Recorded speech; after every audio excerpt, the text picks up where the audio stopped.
গত ২৭ মার্চ ২০২৫ গেছিলাম মা এবং কাকিমাদের সাথে পূর্ব বর্ধমান জেলার অন্তর্গত অগ্রদ্বীপের গোপীনাথের মন্দিরে। এই সময় গোপীনাথের মেলা চলে ওইখানে।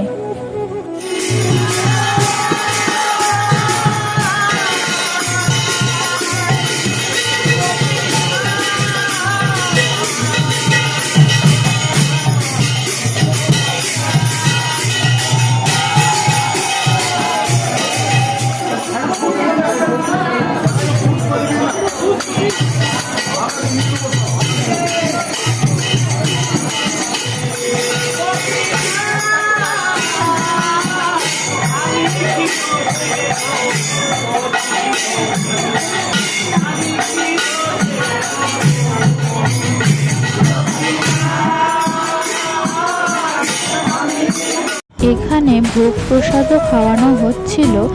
আমরা গোপীনাথের মন্দির ও সমাধি মন্দির দর্শন করে এই পবিত্র তমাল গাছ দর্শন করে একটু গোপীনাথের মেলা ঘুরে বিকেলবেলা আবার বাড়ি ফেরার পথে রওনা দিলাম।